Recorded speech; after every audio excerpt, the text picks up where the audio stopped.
আকাশ আমায় শিক্ষা দিল উদার হতে ভাইরে, কর্মী হবার মন্ত্র আমি বায়ুর কাছে পাইরে। পাহাড় শিখায় তাহার সমান, হই যেন বাই মৌন মহান, খোলা মাঠের উপদেশে দিল খোলা হই তাইরে। তাই খোলা দিল নিয়ে আবার একটা নতুন অভিযানে বেরিয়ে পড়লাম, ডেস্টিনেশন মন্দারমণি। অর্থাৎ আবার একটা নতুন ট্যুর, নতুন জায়গাটা যদিও নতুন নয়, তবে গাড়ি নিয়ে যেতে বেশ ভালোই লাগে। শীতের সকালে ড্রাইভ করে যাচ্ছি। অবশ্য মন্দারমণি শীতকাল, গরমকাল কিংবা বর্ষাকাল উপেক্ষা রাখে না, যে কোনো কালেই যাওয়া যায়, এত সুন্দর জায়গা। আর আমারই বন্ধু একজন এসছেন, উনি ক্যানাডা থেকে। ও স্পেশালি মন্দারমণিটা খুব ভালো লাগে এই কারণে, বে অফ বেঙ্গল ওর খুব সুন্দর লাগে, কারণ ওরা তো আটলান্টিকের পাড় থেকে আসে, নীল জলটা দেখে, তো এইখানে বে অফ বেঙ্গলটা ওদের খুব ভালো লাগে। তাই ও হচ্ছে আজকে আমার সাথী। তার সঙ্গে আমার সর্বকালের শ্রেষ্ঠ সাথী এবং সর্বকালের শ্রেষ্ঠ ফলোয়ার কুহু তো আছেই, যে এখন হাতে ক্যামেরা নিয়ে ধরেছে, আর আমার মেয়ে তাসু আমাদের সঙ্গে যাচ্ছে। তো আমরা আপাতত এই 4 জন মিলে রওনা দিয়েছি মন্দারমণির উদ্দেশ্যে। রাস্তায় একটা জায়গায় আমরা ব্রেকফাস্ট করব। একটু যেহেতু দেরিতে স্টার্ট করেছিলাম সেদিন, তো কোথাও সেরকম দাঁড়াবার ইচ্ছা নেই। তো চালাতে চালাতে আমরা চলে এলাম প্রায় কোলাঘাটের ব্রিজটা বরাবরই খুব ভালো লাগে, কারণ বাড়ি থেকে মনে হতো তখন যখন আসতাম ছোটোবেলায় যে 55 কিলোমিটার কোলাঘাট, আসতাম শেরে বেঙ্গলে, সরি ভুল বললাম, শেরে পাঞ্জাব। তখন আজকের দিনের মতো এত ফেমাস ছিল না, কিন্তু তখন বাইক নিয়ে আমরা চলেই আসতাম, টোল ট্যাক্সও ছিল না। তো মাঝে মাঝেই তড়কা রুটি খেতে চলে আসতাম। তখন তড়কাটা এমন একটা ব্যাপার ছিল যে পাঞ্জাবি ধাবাতেই তড়কা পাওয়া যেত, কারণ খুব একটা লোকাল জায়গায় তড়কা পাওয়া যেত না। তো ওই আমাদের তড়কা রুটি খাওয়া অভ্যেস শেরে পাঞ্জাবে এসে। তো তখন থেকেই কোলাঘাট ফেমাস। আর কোলাঘাট আরেকটা কিসের জন্য ফেমাস, যেটা আমি আপনাদের অনেক ব্লগেই বলেছি, এটা আমাকে নিশ্চয়ই কমেন্ট করে জানাবেন যে কোলাঘাট আর কিসের জন্য ফেমাস। এটা আমার কিন্তু কোয়েশ্চেন রইল আপনাদের কাছে। যাই হোক, গাড়ি চালাতে চালাতে প্রায় কোলাঘাটের কাছে চলে এলাম।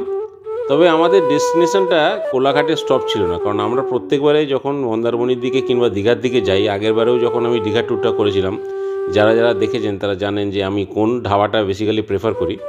তো সেই ধাবাটাই আমি দাঁড়াবো। তবুও একটা কোশ্চেন, যে কোন ধাবাটা আমরা প্রেফার করি কিংবা আমি প্রেফার করি, এবং আপনাদেরকে বলি যে এই ধাবাটায় এসে আপনারা খাওয়া দাওয়া করতে পারেন, কারণ ধাবাটা খাওয়া দাওয়া খুবই সুন্দর। আপনারা যাওয়ার সময়ও খেতে পারেন, কারণ যাওয়ার সময় আপ রোডে থাকে এবং আসবার সময় ডাউন রোডে থাকে, দুদিকেই ওদের ধাবাটা আছে। তো ধাবাটা কিন্তু কোলাঘাটে নয়, এইটা আরেকটা হিন্ট দিয়ে দিলাম। ধাবাটা কোথায় এবং কী ধাবার নাম এটা বলবেন, অবশ্যই একটু পরে দেখতে পাবেন, তার আগে বলবেন। দেখতেই পাচ্ছেন যে আমরা যেতে যেতে বাঁ দিকে টার্ন নিলাম। এই বাঁ দিকের টার্নটাই যাচ্ছে হচ্ছে নন্দকুমারের দিকে, অর্থাৎ দীঘার দিকে, দীঘা মন্দারমণির দিকে। আর সোজা যে রাস্তাটা ওটা চলে যাচ্ছে খড়গপুরের দিকে। তো এই নন্দকুমারের দিকে টার্ন নিয়ে আমরা যাব স্ট্রেট, যেখানে আমাদের ফার্স্ট ডেস্টিনেশন। এবারে তো নিশ্চয়ই আর কিছু হাইড অ্যান্ড সিক রইল না আপনাদের কাছে, ডেস্টিনেশনে দেখতেই পেলেন। তো এই ফার্স্ট ডেস্টিনেশনে আমাদের ব্রেক হলো। এখানে আমরা একটু রিফিল করে নেবো মানে একটু খাওয়া দাওয়া করে নেবো, ব্রেকফাস্ট করে নেবো। সকালবেলা তো কিছু খেয়ে বেরোয়নি, এবং চাটাও খাবো। খেয়ে দিয়ে নিয়ে এরপরে আর কোথাও ব্রেক দেবো না, ডাইরেক্ট একদম মন্দারমণি চলে যাবো। চায়ের ভাঁট চলে এলো যথারীতি। জেনারেলি ব্রেকফাস্টটা আমি আগে করি, কিন্তু আগে চাটা খেলাম, কারণ সকাল থেকে একটুও চা খাইনি। তো চায়ের চুমুক দিয়ে বুঝলাম দারুণ চা, তবে মিষ্টিটা আরেকটু কম হলে ভালো হতো। তো এবার জয় খেয়ে বলুক কীরকম লাগছে। বল জয়, তোর কেমন লাগছে? একদম ফার্স্ট ক্লাস চা, ভাঁড়ের মধ্যে সুন্দর, যদি একটু মিষ্টি বেশি, আদার দেন দ্যাট ঠিকই আছে। মিষ্টিটা একটু বেশি না? হ্যাঁ, মিষ্টিটা বেশি, দুধটা বেশ ভালো, ভালো চা, গুড চা। চায়ের পরে যেটা ব্রেকফাস্টে আমি অর্ডার করলাম, দেখতেই পাচ্ছেন, এটা হচ্ছে masala dosa, one of my favourite. তবে আলিপুর পেট্রোল পাম্পে যে মশলা ডোসা খাই কিংবা খিদিরপুরে যে মশলা ডোসা খাই, সেই তুলনায় এটা কিছুই না, তবে বেশ চালু মশলা ডোসা। তবে আমি ক্রাঞ্চি বলেছিলাম, তো ক্রাঞ্চি করতে গিয়ে মশলা ডোসাটা কতক্ষণ আগে করে যায় না, একটু ঠান্ডাই লাগলো। তো আপনারা যখন খাবেন অবশ্যই বলবেন যেন একটু গরম দেয়। আর পুরটা একটু ফিকে, মানে সত্যি করে বলতে কি, বাঙালি ডোসা এর থেকে আরও ভালো হয়, বাঙালি কুকের তৈরি ডোসা। তবে এই ডোসাটা মোটামুটি ছিল, মানে খিদের সময় হাতে যেটা আসে সেটাই খেয়ে নেওয়া হয়। তো তাই আমিও আর সময় নষ্ট না করে গপাগপ ধোসাটাকে খেয়ে নিলাম, কারণ খিদে খুব পেয়েছিল। আর তারপর উঠেই আবার গাড়ি চালাতে হবে, আর লং ড্রাইভ করলে দেখবেন খিদেটা খুব পেয়ে যায়। তাসু অ্যাজ ইউজুয়াল স্যান্ডউইচ, আর জয় নিয়েছিল স্যান্ডউইচ আর তার সঙ্গে অমলেট। আর কুহো নিয়েছিল স্যান্ডউইচ। তো সবাই স্যান্ডউইচে ছিল, আমি খালি ডোসাটা ট্রাই করলাম। তো ভালোই লাগলো ফর আ চেঞ্জ ডোসাটা খেয়ে। এটা খুব রিলিজ করে খাচ্ছে দেখে মনে হচ্ছে। যাই হোক, এনিওয়ে আমি কিন্তু রিলিজ করে খাইনি। তো ডোসাটা আপনাদের বলছি, ওদের কিন্তু অবশ্যই বলবেন যেন ঠান্ডা ডোসা না সার্ভ করে, ক্রাঞ্চি থাকলেও ঠান্ডা যেন না সার্ভ করে। খিদের চোটে আমি খাচ্ছি দেখে বুঝতেই পারছেন, কিন্তু ঠান্ডা যেন না থাকে, এটা বারবার ধরে বলে দিচ্ছি, বলবেন ওদেরকে, এটা কমপ্লেন কিন্তু। আবার চালু করলাম এবং চালু করে খানিকটা দূরে গিয়েই যেন ফেঁসে গেলাম। কেন ফেঁসে গেলাম তো বুঝতেই পারছেন, সামনে লম্বা জ্যাম। তো ওই দিনের জার্নিটা খুব টায়ারসাম ছিল, কারণ প্রায় ধরুন আমাদের বাড়ি থেকে লাগে, কলকাতার ম্যাক্সিমাম জায়গা থেকে মন্দারমণি আসতে 4 ঘন্টা অ্যাভারেজে লাগে, 4 থেকে 4.5 ঘন্টাও লাগে না, 4 ঘন্টা লাগে। তো আমার লেগে গেছিলো 6 ঘন্টা because of this jam. From Nandakumar to Digha বিশাল জ্যাম। তো এই মাঝে মাঝেই একটা স্ট্রেচ জ্যাম পড়ছে, দাঁড়াতে হচ্ছে, আবার জ্যাম পড়ছে। তো এরকম করে চালিয়ে বিরক্তও লাগছিলো, কারণ আমি কোনোভাবেই গাড়ি স্পিড তুলতে পারছিলাম না। যেই স্পিড তুলছি খানিক দূর গিয়েই আবার জ্যামে পড়ে যাচ্ছি। তো সেই দিনের জার্নিটা আমার 1.5 আওয়ার্স এক্সট্রা লেগে গেছিলো, 2 আওয়ার্স প্রায় এক্সট্রা লেগেছিলো। তো আপনারা একটু গুগল ম্যাপটা দেখেই বেরোবেন, যাতে আপনাদের এরকম বিপদে না পড়তে হয়। কারণ জার্নিতে দাঁড়াতে হলে না, লং জার্নিতে প্রচণ্ড টায়ারসাম করে। যারা ড্রাইভার, যারা গাড়ি চালান, গাড়ি চালিয়ে ঘোরেন, তারা নিশ্চয়ই বুঝতে পারবেন এটা আমি কেন বলছি। লং ড্রাইভে গাড়ি চালানো একটা রিল্যাক্সেশন, সেই রিল্যাক্সেশনের জন্যই আমরা গাড়ি নিয়ে বেরিয়ে যাই অনেক দূরে দূরে জায়গায় ঘুরতে। আর সেই রিল্যাক্সেশনের মধ্যে যদি মাঝে মাঝে ঝটকা আসে, বাঁধা আসে, তাহলে সত্যিকারে বলছি একদম ভালো লাগে না। তাই ম্যাপটা একটু ফলো করে যাওয়া ভালো। এমনি চাউলখোলা থেকে ঢুকতে আপনার 20-25 মিনিট লাগবে মন্দারমণি মেন জায়গাটা।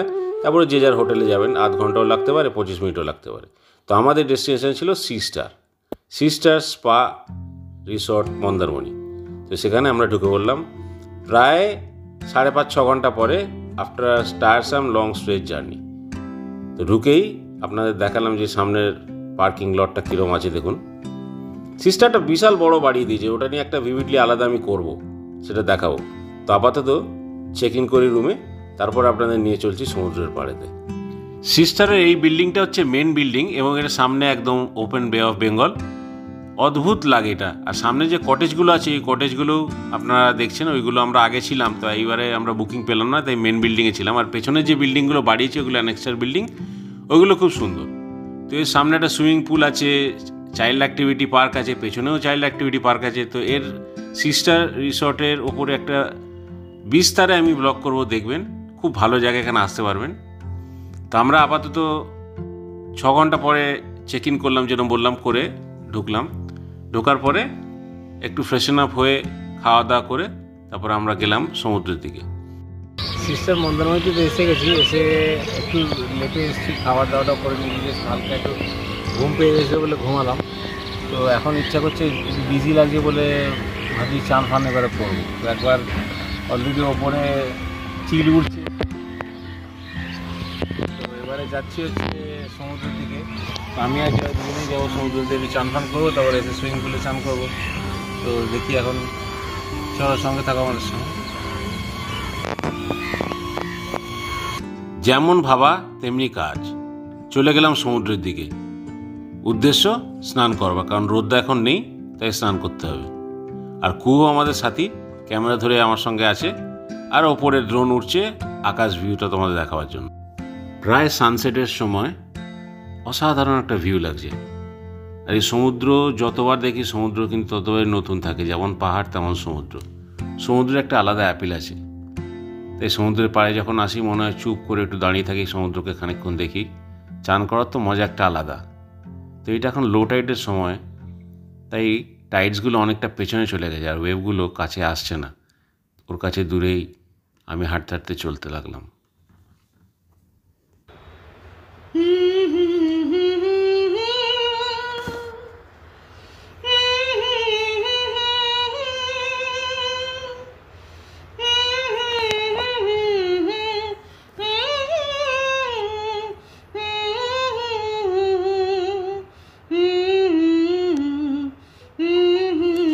সমুদ্র গভীরতা তো মাপার কারোর ক্ষমতা নেই, কিন্তু দূর থেকে দেখলে মনে হয় যে সমুদ্রের মধ্যে কত কিছু গোপন জিনিস আছে, যেগুলো সমুদ্রই মাঝে মাঝে আমাদের কাছে ফিরিয়ে দেয়।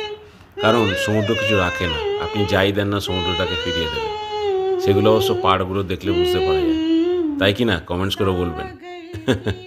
জোকস অ্যাপার্ট, সমুদ্রের পাড়ের লোক কেন নোংরা করে বুঝতে পারি না। এত বিউটিফুল জায়গা, এত বিউটিফুল একটা সিন দেখতে লোক আসে দূর দূরান্ত থেকে। সমুদ্রের সামনেটা আপনারা নোংরা করবেন না। সমুদ্রের পাড়টা ঠিকমতো রাখবার দায়িত্ব যেরকম গভর্নমেন্টের সেরকম আপনাদের। কারণ যতই পরিষ্কার করুক ডেইলি, যদি আপনারা ডেইলি নোংরা করেন কিংবা আমরা ডেইলি নোংরা করি, তাহলে কিন্তু সমুদ্রের পাড়টা আর বসার উপযোগী থাকবে না। তাই আমাদেরকেই সচেতন হতে হবে এবং সমুদ্রকে রক্ষা করতে হবে, যাতে সমুদ্রের মধ্যে সি ক্রিয়েচার্স যেগুলো আছে সেগুলো ডিস্টার্ব না হয়, সেগুলো মরে না যায়। আর প্লাস্টিক অবশ্যই সমুদ্রে একদম ফেলবেন না, প্লাস্টিক বর্জন করুন। এবং যেগুলো নন বায়োডিগ্রেডেবল প্লাস্টিক সেগুলো একদম ইউজ করবেন। আরো বরফ জল, বিকালবেলা নেমেছি, একটু দেরি করে এসছি, সব ঠিক আছে। বিকালবেলা এলাম তো পায়ে লাগছে একদম ঠান্ডা, প্রচন্ড ঠান্ডা জল। আমি চান করবো কি করে কালকে দিনের বেলা, দেখি দিনের বেলা পারবে? এখন নামবোই, কিন্তু একবার না নামলে হবে না, একবার নামতে হবে। আমার ড্রোন উঠছে কিন্তু সব ওয়াচ রাখছি। বিন্দু বিন্দু জলের রাশি নিয়ে তৈরি হয় এক বিরাট সাগরের সৃষ্টি। সমুদ্রের উত্তাল ঢেউয়ের জলরাশি আমাদের জানান দেয় তার অস্তিত্ব। সাগরের বিশালতা আমাদের বুঝতে শেখায় যে কোনো কিছুই তুচ্ছ নয়। বর্তমানে যাকে আপনি অতি ক্ষুদ্র কিংবা ছোট ভেবে তুচ্ছ করেন, সে কোনোদিন যে একসময় বিশাল সাগর হয়ে যাবে না তার কিন্তু গ্যারান্টি নেই কোনো। তাই সবসময় রেডি থাকবেন যেন আপনি আপনার মোকাবিলাটা করতে পারেন। এই বিশাল সমুদ্রতে যে কত কিছু রহস্য লুকিয়ে থাকে তার কোনো হিসাব জানা নেই। সেখানেই রয়েছে কত কিছু জীব, যেটা একটু আগে বলছিলাম, কত রকম জন্তু যেগুলো আমরা দেখতেও পাই না কিংবা কল্পনার বাইরে। তাই সমুদ্র আমাদের শিক্ষা দেয় যেন উদার হই এবং বুঝিয়ে দেয় যে জীবনের সময়টা কতটা মূল্যবান, সেটা প্রেশিয়াস, সেটাকে স্টোর করতে হবে এবং প্রপারলি ইউটিলাইজ করতে হবে। তো চান তো আজকে হলো না বিশেষ, কারণ জলটা খুবই ঠান্ডা, আর এত ঠান্ডা জলে এই সময় চান করাটা খুবই difficult, because it's already 5 o'clock। তো অন্ধকারও হচ্ছে নিশ্চয়ই, বুঝতে পারছো। তো ওই জন্য আর আমি বেশিক্ষণ সমুদ্রে থাকতে চাইছি না। একবার যেহেতু চান আজকে হয়নি, অনেক বেলাতে এসেছি, বলেছিলাম যে প্রায় রাস্তাতেই 2-2.5 ঘন্টা জাম হয়ে গেছে, মানে যেখানে 12:30 1টার মধ্যে আসার কথা ছিল 12:30টার মধ্যে, সেখানে অলরেডি বেজে গেছে 2:30টা। তো চান তো সেরকমভাবে হলো না। তো এখন সমুদ্র এলাম, সমুদ্রে জাস্ট পাটা ভেজালাম। তো এখন দেখি একটু সুইমিং পুলে গিয়ে গা ভেজাই। তো আপাতত সমুদ্রটা কিরম লাগলো দেখে বলো। আর বাকি তো রিসর্টটা তোমায় দেখালাম, দুর্দান্ত রিসর্টটা, এত এক্সটেন্ড করেছে, ভালো রিসর্ট, সিস্টার। তো আমি আরও ভিভিডলি তোমাদের দেখাবো, জিনিসটা ভালো হবে। আপাতত কি কি জায়গায় ঘুরতে যাবো সেটা আমি তোমাদের বলে রাখছি। আমার ইচ্ছা আছে লাল কাঁকড়া বীচটা ঘোরার, অ্যান্ড অ্যালং উইথ দ্যাট ওই যে মোহনাটা, ওটাও ঘুরবো। তো সঙ্গে থাকবে। আর প্লিজ প্লিজ প্লিজ ব্লগটা পুরোটা দেখবে, কারণ আরও অনেক এক্সাইটিং জিনিস আসতে চলেছে। কারণ অনেকগুলো বন্ধু বান্ধব আরও আসছে, একজন কানাডা থেকে অলরেডি আমার সঙ্গে এসছেন, আর আরও অনেক বন্ধু বান্ধব আসবে কালকে। It will be a party বাস, খুব ভালো লাগবে। বিফোর 31st আমরা মন্দারমণিতে এসে এনজয় করছি। So B with me and stay tuned. হঠাৎ করে রবি ঠাকুরের 4টে লাইন মনে পড়ে গেল। Where the mind is without fear and the head is held high, where the knowledge is free, where the world has not broken up into fragments by narrow domestic world, where the clear stream of reason has not lost its way into the dreary desert sand of dead habit. কেন জানি না এই ওয়ার্ডগুলো হঠাৎ করে মনে হচ্ছে এই সমুদ্র বয়ে চলেছে আবহমান কাল থেকে, আর দূরে ওই সানসেট হচ্ছে, ওটা দেখে মনটা কেমন একটা ভাবুক হয়ে উঠল। তাই একটু বলে ফেললাম। ভুল ত্রুটি অবশ্যই ক্ষমা চাইছি তার জন্য যদি ভুল ত্রুটি হয়ে থাকে। তবে এই জায়গাটা আসলে সন্ধ্যাবেলার দিকটা অবশ্যই সি বিচে হেঁটে কাটাবেন, সারাক্ষণ রিসোর্টে থাকবেন না। রিসোর্টের একটা আলাদা মজা আছে, আর এই নেচারের একটা আলাদা মজা আছে। তাই সমুদ্রের পাড়টা সবসময় আমার কাছে বেশি attractive, always and forever. সানসেটের সঙ্গে সঙ্গে যেন দেখবেন জীবজন্তুরাও রেসপন্ড করে। কি করে বুঝতে পারে ওরা যায় না, পাখিরা ঘরের দিকে ফেরে এবং এই একদল গরুর পাল এরাও তার যেন বাড়ির দিকে ফিরছে। তাই আমি একটুখানি দাঁড়িয়ে এদেরকেও একটু রেকর্ডে নিলাম যে এরা বাড়ির দিকে যাচ্ছে। সমুদ্রের পাড়ে বিভিন্ন রকম রিক্রিয়েশন অ্যাক্টিভিটিস আছে, তার মধ্যে কিছু কিছু জায়গা ছাড়া ছাড়া এগুলো রাখা। তবে এই যারা রিক্রিয়েশন অ্যাক্টিভিটিস করেন তাদের কাছে একটা জোরহাত করে আমার রিকোয়েস্ট, হাত জোড় করে রিকোয়েস্ট, প্লিজ আপনারা রিক্রিয়েশন অ্যাক্টিভিটি করান, সমুদ্রের ধারে অবশ্যই করবেন, তাতে আমাদেরও এন্টারটেনমেন্ট, আপনাদেরও কিছু কামাই হবে, কিন্তু জায়গাটা পরিষ্কার রাখবেন। যাই করুন, যাই কিছু বিক্রি করুন, কাজ হয়ে যাওয়ার পরে সেটাকে আপনারা পরিষ্কার করে নিয়ে গিয়ে যে জায়গায় নির্দিষ্ট ডাম্প করার জায়গা সেখানে ডাম্প করবেন, কারণ অযথা ময়লা, কাগজ, ডাবের খোলা এইসব পড়ে থাকা ঠিক নয়। সচেতন আমরা সবাই যদি হই তাহলে কিন্তু সমুদ্রটাকে সুস্থ রাখতে পারবো, মানে পরিষ্কার রাখতে পারবো। আদারওয়াইজ এটা কিন্তু আর নেক্সট জেনারেশনের জন্য পরিষ্কার থাকবে না। একই গ্লোবাল ওয়ার্মিংয়ের জন্য জল বাড়ছে। বলতে বলতে একদম সন্ধে হয়ে গেল, অন্ধকার হয়ে গেল, আর আমাদের রিসর্ট তার রঙে সেজে উঠেছে। অসাধারণ দেখতে লাগছে বাইরে থেকে, এত সুন্দর লাইটিং।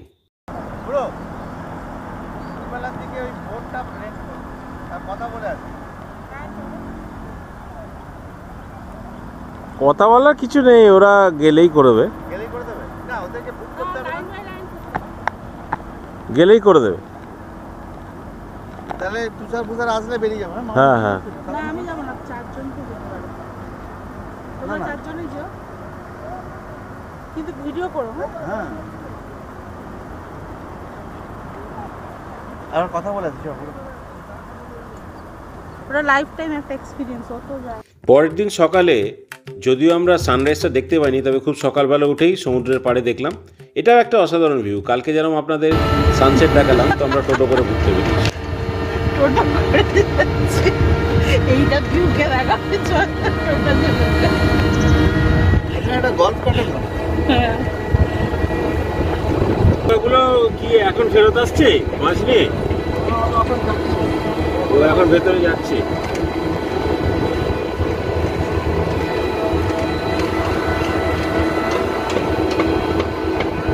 এখানে এটা কি হচ্ছে গো?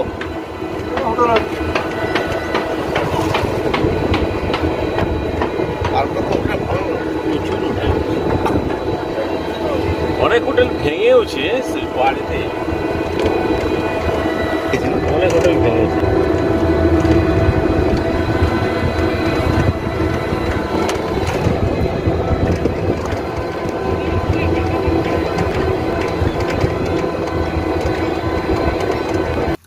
টোটো করে ঘুরে আমাদের ফার্স্ট ডেস্টিনেশন যে স্পট ছিল সেটা হচ্ছে সানসিটির টেম্পলটা। এই সানসিটি যে রিসর্টটা, এটা অ্যাকচুয়ালি রোজ ভ্যালি রিসর্ট ছিল আগে, বুঝতেই পারছেন।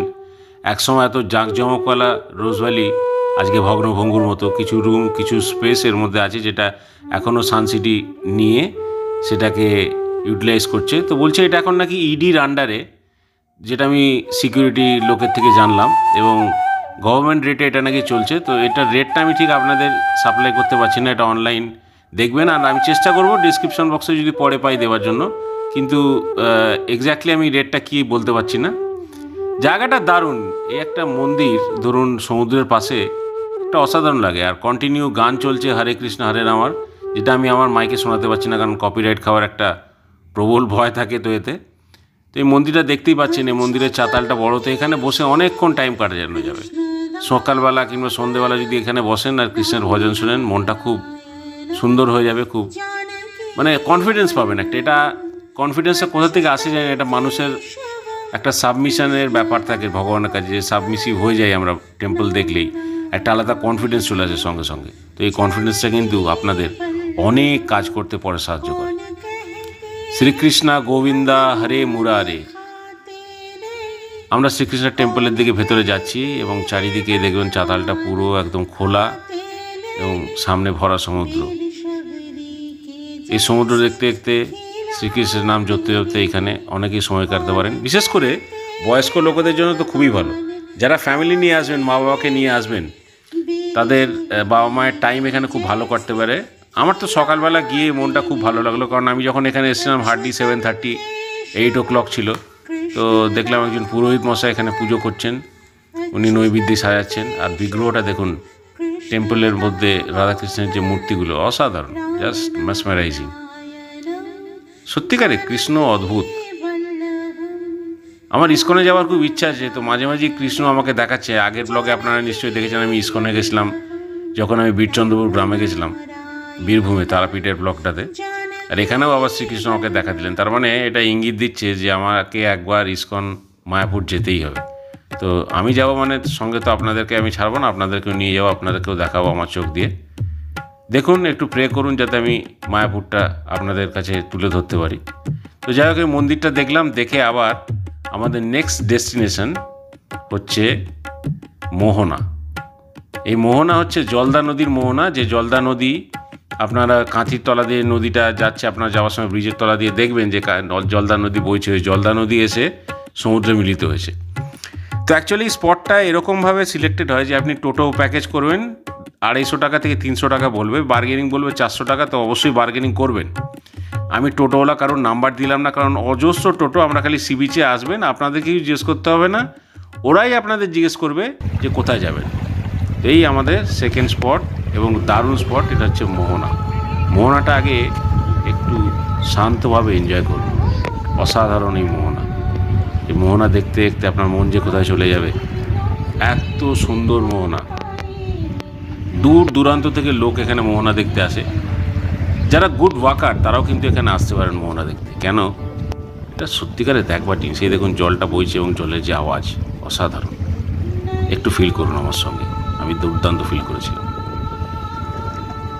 কি অসাধারণ একটা আওয়াজ, এই আওয়াজটা চুপ করে ঘন্টার পর ঘন্টা শুনতে ইচ্ছা করে, শুনে যেতে ইচ্ছা করে। এই নদীটার নাম জলদা নদী। এই জলদা নদী গিয়ে পড়ছে সমুদ্রতে, এটা হচ্ছে তারই মোহনা। এখানে কৃষিকার্য মেনলি লোকের মাছ ধরা, মাঝি এরা জেলে সম্প্রদায়ের লোক, এবং এরা সকালবেলা জাল ফেলে, তাতে ছোটো ছোটো মাছ ধরা দেয়, এই দিয়ে এদের জীবিকা। এবং এই মোহনাটা ডিভাইড করছে মন্দারমণির সঙ্গে তাজপুরের সি বিচ। ওই পার্টটা হচ্ছে তাজপুর, আর এই পার্টটা যা ইউজুয়াল মন্দারমণি থেকে আমরা এসেছি তো মন্দারমণি। হ্যালো ফ্রেন্ডস, এখন তো আমি এসেছি মোহনাতে। এই হচ্ছে মন্দারমণি মোহনা, যেখানে এই জলদা নদীটা দেখছেন, এই নদীর নাম হচ্ছে জলদা নদী। এই নদী এসে মিশেছে সাগরে, ওই দূরে ওখানে ঢেউটা যেখানে যাচ্ছে ওই নৌকাগুলো, ওইখানে গিয়ে মিশেছে নদীটা। এবং এই নদীটা আসছে ওই কাঁথি কন্টায় দিয়ে, যে নদীটা আসছে এই জলদা নদী এসে মিশেছে। তো এইটা একটা স্পট, এখানে আপনারা আসেন এবং এখানে আসতে পারেন, দেখতে পারেন, অনেকক্ষণ টাইম স্পেন্ড করতে পারেন। টোটো ভাড়া করে এখানে আসতে হবে। এখানে একটা টোটোর প্যাকেজ আছে, যেটা আমি বলে দিচ্ছি। সেটা প্যাকেজটা হচ্ছে আপনাদের নিয়ে যাবে সানসিটি টেম্পল পর্যন্ত। ওখানে একটা কৃষ্ণ ঠাকুরের টেম্পল আছে, তো ওখানে টেম্পলটা দেখে আপনাদের ডাইরেক্ট নিয়ে আসবে এই মোহনা। মোহনাটা বিউটিফুল জায়গা। এখানে যখনই আসেন খুব বেশি লোক থাকে না, বিকালের দিকে লোক থাকে। তো আমি সকালবেলা এসেছি, এখন 10টা প্রায় বাজে, 9:30 বাজে। তো এখন লোকজন সেরকম কিছু নেই, 2-4টে টোটো এসছে এখানে। তো শনিবার তো লোকজন এখন অ্যারাইভ করবে বিচেতে। জায়গাটা একদম ট্র্যাঙ্কুইল, পিসফুল, মানে কোনো রকম কিছু এখানে কোনো মানে আওয়াজ নেই, কিছু নেই। ভেরি কুল অ্যান্ড প্লেজেন্ট এখানে। মানে এমনি তো ঠান্ডা, আপনার এই কুলোটা দেখে বুঝতেই পারছেন যে ঠান্ডা আছে, হাওয়াটা ভেরি চিলি, কিন্তু জায়গাটা এত সুন্দর। এখানে কতগুলো নৌকা ভাসছে, আর এই যে লম্বা লাইনটা যদি দেখতে পারেন, একটু জোর করে দেখাতে পারা যায়, তো ওই যে লম্বা লাইনটা দেখতে পাচ্ছেন, লম্বা লাইনটা অ্যাকচুয়ালি জাল ফেলা আছে। ওই নৌকাটা দাঁড়িয়ে আছে, ওখান থেকে জাল ফেলা, এখানে ছোটো ছোটো মাছ পাওয়া যায়। তো আমি ছোটোওয়ালাকে জিজ্ঞেস করলাম যে তুমি এখানে যে এত নৌকা কিরম, মানে বড় বড় মাছ? তো মানে ছোটো ছোটোই মাছ পাওয়া যায়, এখানে বড় মাছ খুব একটা পাওয়া যায় না। তো যাই হোক, এই জায়গাটা আপনারা অবশ্যই আসবেন, এটা একটা স্পট মন্দারমণিতে ঘোরার। যত বেলা করে আসবেন রোদটা আরও বাড়বে, হ্যাঁ। আর ওইদিকে যে টাওয়ারটা দেখতে পাওয়া যাচ্ছে, ওইদিকে একটা লাইট হাউস দেখতে পাওয়া যাচ্ছে, ওটা হচ্ছে তাজপুর লাইট হাউসটা। ওই লাইট হাউসটা তাজপুরে আছে, ওই তাজপুরের লাইট হাউসটা, এটাও একটা স্পট দেখবার আর কি, ভালো স্পট।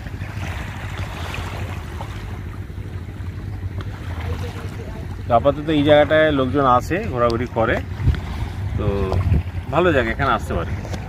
প্যাকেজ করবে 250 কি 300 টাকা মতো নেবে। এই দুটো জায়গা সানসিটি ঘোরাবে আর এই মোহনাটা ঘোরাবে। সানসিটি টেম্পলটা ঘোরায়, ওখানে একটা মার্কেটও আছে, ইচ্ছা করলে মার্কেটটা ঢুকতে পারে। তো এটা মোটামুটি একটা স্পট। মন্দারমণিতে তো এমনি অ্যাম্বিয়েন্স সমুদ্রের জন্যই সবাই আসে, তো এইটা মোটামুটি আপনারা আসতে পারেন, ভালো লাগবে। আর একটা যেটা প্রিকশন সেটা বলে রাখি, এখানে একটু স্টিনজেন্ট গন্ধ, কারণ পাশেই মাছের ভেড়ি আছে, মাছের ভেড়ির গন্ধটা ছাড়ে। প্লাস এখানে ক্রিমেশনও হয়, একটা শ্মশান আছে, তো সেটার থেকে মাছের ভেড়ির গন্ধটাই বেশি। শুটকি মাছ এখানে তৈরি হয় আর কি। তো এইটা একটুখানি মাইন্ডে রাখবেন, সঙ্গে থাকুন। সত্যিকারের একটাই ডিসঅ্যাডভান্টেজ এখানে, যে গন্ধটা বদ্ধ ছাড়ে, তবে কিছু করার নেই, এটা ন্যাচারাল স্মেল। কারণ এখানে একটা ভেড়ি আছে যেখানে শুটকি মাছ, যেটা আমি বললাম আগে। আর এখানে প্রচুর লোকজন এসে ফটোশ্যুটও করে, গন্ধের মধ্যেই ফটোশ্যুট করছে। কি বিচ্ছিরি ব্যাপার দেখুন, কিন্তু প্রকৃতিটাকে ধরে নিয়ে যাচ্ছে। গন্ধ তো আপনারা শুকতে পাচ্ছেন না, আমি শুকতে পাচ্ছি, কিন্তু আপনারা যখন যাবেন তখন আপনারাও শুকবেন। কিন্তু জায়গাটা অবশ্যই মিস করবেন না, অসাধারণ জায়গা। পারলে ওই ব্রিজ পর্যন্ত যাবেন, তবে সব সময় তো জল কম থাকে না, ম্যাক্সিমাম সময় যখন জোয়ার থাকে তখন যেতে পারবেন না। তো এই সময় জোয়ারটা ছিল বলে আমরা ওই দিকটা, ব্রিজের দিকটা যেতে পারিনি। তবে আরেকটা যেটা বলছি, মন্দারমণিতে এখন আসবার যেরকম চাউলখোলা দিয়ে রাস্তা, এখন তাজপুর দিয়ে যে রাস্তাটা তাজপুর সি বিচের দিকে উঠছে, ওইটাও আর মন্দারমণি আসছে। তো যারা এই শেষের দিকের হোটেলগুলোতে থাকবেন, মানে মন্দারমণির এন্ড পয়েন্টে, যেমন আমি যেখানে ছিলাম সিস্টার, তারপরে ধরুন এডিবি ক্যানভাস, তারপরে ধরুন দেবরাজ, আরও অনেক হোটেল আছে মোহনা পর্যন্ত। তো এইসব মোহনার দিকে যারা হোটেলে থাকবেন তারা কিন্তু অবশ্যই চাউলখোলা দিয়ে আর ঢুকবেন। আপনারা ঢুকবেন একদম তাজপুরের যে বিচের দিকে যে রাস্তাটা ঢুকছে ওই রাস্তাতে। কারণ চাউলখোলার রাস্তা 1 নম্বর ভাঙাভঙ্গুর রাস্তা এবং সরু রাস্তা, আর এই রাস্তাটা খুবই দুর্দান্ত রাস্তা। একদম আপনি স্ট্রেট আপ টু তাজপুরের মোড় পর্যন্ত চলে গেলেন, যেখান দিয়ে তাজপুর ঢোকে, ওখান দিয়ে বাঁদিকে অ্যাজ ইউজুয়াল যেরকম ঢুকছেন তাজপুরের। তারপর একটা জায়গায় কাটিং আছে, যে কাটিংটা আবার আপনাকে লেফটে নিয়ে যাবে। লেফটে গিয়ে খানিকটা গেলেই এই মানে জলদা রিভারের ওপরে যে ব্রিজটা আছে, এই ব্রিজটা দেখতে পাবেন। এই ব্রিজটাই আপনাকে টোটালি নিয়ে আসবে এই এরিয়ার মাঝখানে, যেটা আপনাকে মন্দারমণি এই সমস্ত রিসোর্ট, যে রিসোর্টগুলো শেষের দিকে আছে, সেই রিসোর্টে আসতে সুবিধা হবে। আর যারা সামনের দিকে মন্দারমণিতে থাকবেন তারা আপনারা যেরকম চাউলখোলা দিয়ে ঢোকেন তারা ঢুকতেই পারেন। আর বিশেষ করে লাল কাঁকড়া বিচ এবং রামকৃষ্ণ মিশনের দিকে যারা যাবেন তারাও আপনারা চাউলখোলা দিয়ে ঢুকবেন। কারণ ওইটা একটা পয়েন্ট আছে, যে পয়েন্টটা যদি আমার ভিডিওতে থাকে আমি মেনশন করে দেবো, এটা আমি এখন শিওর করতে পারছি না। ওই পয়েন্টটা থেকে সোজা গেলে লাল কাঁকড়া বিচে যাওয়া যায়। আর এরা যে লাল কাঁকড়া বিচ বলে প্যাকেজে নিয়ে যায়, সেখানে লাল কাঁকড়া বিচ ম্যাক্সিমাম সময় দেখতে পাওয়া যায় না।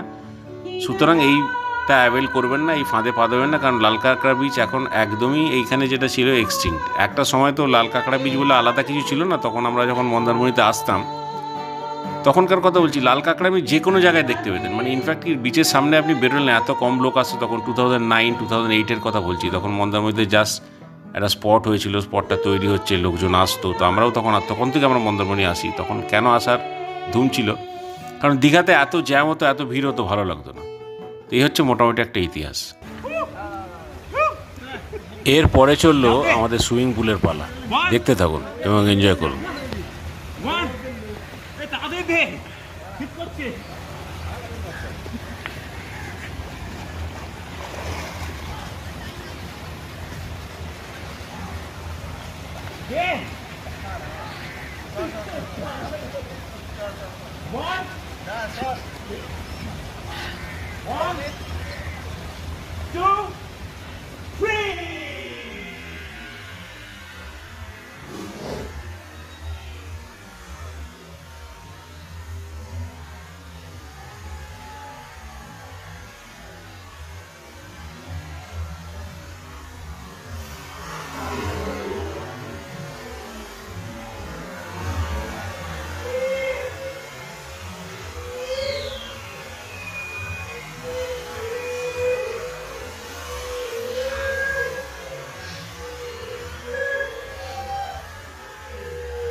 ভিডিও করছো?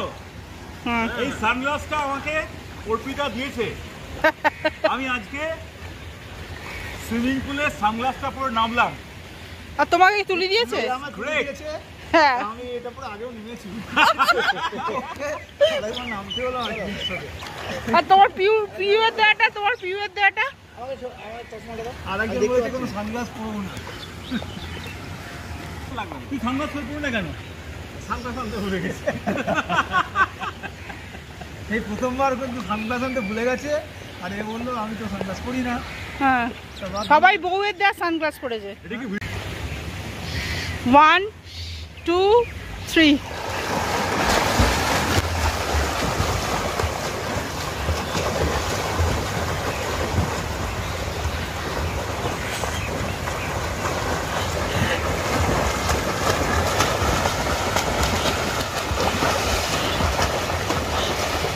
দেখি সাউন্ড। এখানে একদম বসার জায়গা আছে, রিল্যাক্সে বস। নিচ্ছ স্টার্ট করো। আচ্ছা তুষার, এক এক করে ভিউজ নেবো, কিরম লাগছে বলে ঠান্ডা জলে। ঠান্ডা শীতকালে আমরা মন্দারমণি বেড়াতে এসেছি। আমরা টম অ্যান্ড জেরির মতো আমরা ঠান্ডা কাঁপছি, কিন্তু আমরা জলে ভিজে আমরা ছবি তুলছি, আমরা আনন্দ করছি, পুরোকে ভাই দিচ্ছি। -20 থাকে, সেখান থেকে এসে এখানে জলে ঠান্ডা পাচ্ছে, বুঝতে পারছি। মানে এফেক্টিভ জল কিন্তু এখানকারই, নট কানাডা। জয় আমার নিজের ডিউরেবিলিটি স্ট্রেন্থ দেখাচ্ছে, how long you can sustain. -25 থেকে +20 and literally shivering, কিন্তু we have to stay and keep fight. ঠিক আছে।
এই সেই জলদা নদীর ওপর নতুন ব্রিজ, যার কথা একটু আগে বলছিলাম, যে আপনারা চাউলখোলা দিয়ে না এসে এই দিক দিয়ে আপনারা উঠতে পারেন ভায়া তাজপুর রোড হয়ে মেন হাইওয়েতে, যেখান থেকে আপনারা কাঁথির দিকে চলে যাবেন এবং ব্যাক টু কলকাতা। তো এই জলদার ওপর দিয়ে যে নতুন ব্রিজটা হয়েছে, এই ব্রিজটাই আপনাদের দেখাবার একটু চেষ্টা করলাম। আমরা রিসোর্ট থেকে বেরিয়ে বাঁদিকে ঘুরলাম, খানিকটা এসে এই ব্রিজটার উপরে উঠলাম। ফেরার পালা, তাই বুঝতেই পারছেন মনটা একটু ভয়াক্রান্ত। কারণ যখনই যেখানে বেড়াতে যাই, যাওয়ার সময় 6 ঘন্টা 8 ঘন্টা যাই লাগুক, আসবার সময় কিন্তু জার্নিটা যদি শর্টেন করে 2 ঘন্টায় বাড়ি ফিরে আসা যেত, তাহলে কতই না ভালো হতো। কিন্তু সেটা তো হয় না, কারণ রাস্তা যেটা আসতে টাইম লাগে, যেতেও সেটা টাইম লাগে, কারণ ডিস্টেন্সটা তো একই থাকে, টাইমটা কম বেশি হতে পারে। কিন্তু যেটা থাকে সেটা হচ্ছে মেমোরিজ, যে মেমোরিজগুলো আপনার লাইফে বিভিন্ন সময়ে পপ আপ করবে আপনার যে কোনো একটা সোশ্যাল মিডিয়া নেটওয়ার্কে, যদি আপনি পোস্ট করে থাকেন, এবং এগুলো দেখলে আপনি খুব আনন্দ পাবেন। তাই বন্ধুরা, মেমোরি বানাতে আর টাইম না ওয়েস্ট করে চটপট চলে আসুন সমুদ্রের পাড়ে। সুস্থ থাকবেন, ভালো থাকবেন, এবং ব্লগটা যদি ভালো লাগে প্লিজ শেয়ার করবেন আর লাইক আর সাবস্ক্রাইব করবেন।